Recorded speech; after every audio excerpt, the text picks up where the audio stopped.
unsung hero, one person at a time. Phenomenal young man. My name is Gideon Fonokwai, the story warrior. Why are you so passionate in taking this to the world? What story do you have to share about that? Well, I would say my story starts from me being a refugee. I know that's very cliche. I came here when I was 6 years old. So I grew up in America since I was six. And it is so easy to disconnect myself from the culture because I was six. And it didn't become important to me to showcase our African culture until I got to college. When ASO would happen and is showcasing Burundi, and that became important to me because I'm like, what? I exist. I may not be 100%, but I do exist. I share a 50% part of it.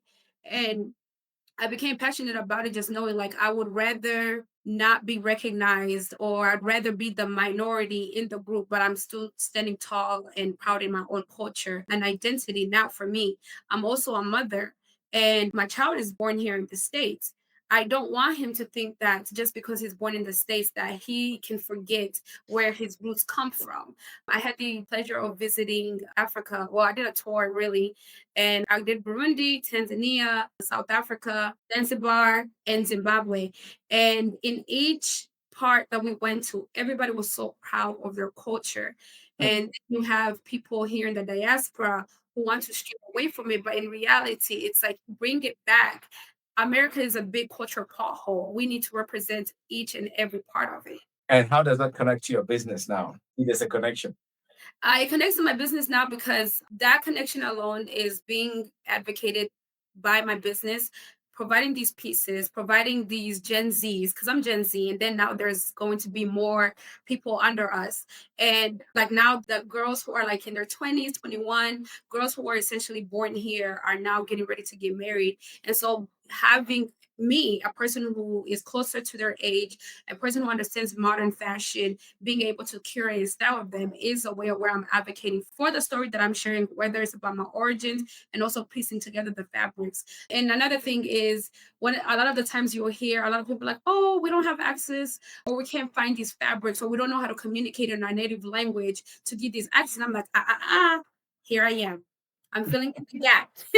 I'm filling in the gap. Yes. Very interesting. Very interesting. Okay, I love the fact that it's very concise.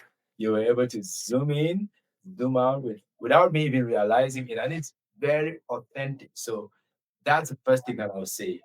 That story is a 5 on 5 when authenticity is concerned. And we need authenticity when we tell our story because if I came to you and I said, I'm a Russian, I'm a Russian, I'm a Russian, I'm a Russian, when I'm not Russian, I can't speak a single word in Russian. Would you believe anything else that I say after that?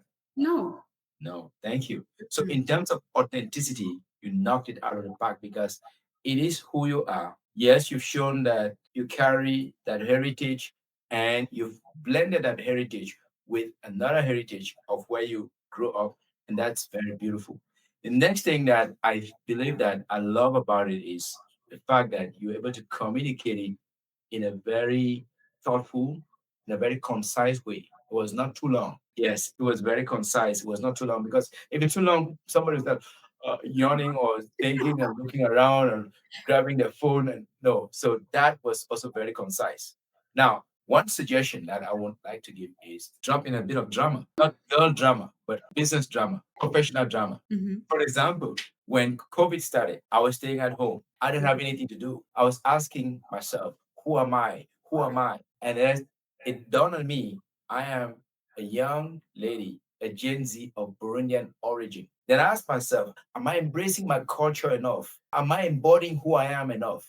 Or am I always dressed in Western outfits and pretending to be a Westerner because I speak with a Western accent? It was clear to me that I did not embody my accent. I did not embody, sorry, not my accent, I did not embody my culture enough. And I started to take some steps to read up about the way that our people dress, the stories that our people tell, the things that have shaped us for over thousands of years. And that's when I started to read up more and more about fashion, culture in Burundi and East Africa. Turns out at that time, one of my friends came to me and said, hey, Alice, do you know you have a gift? I said, who? He said, do you know you have a gift? I don't believe you. I said, yes, you have a gift. What is that gift? You have a fine eye for detail. You have a fine eye for fashion. Why don't you use that to bless someone? Mhm. And I said to her, nah, nah, I don't believe in all this your gut thing. Leave me alone. I got a lot to think about. I want to think about COVID. I want to think about having some babies. She said, no, no, think about this. You can be a blessing to someone. So I initially pushed her away, but after some time, I went back to her and said, tell me more about that dream of yours. She said, you have a fine eye for fashion. Why can't you do this as a business?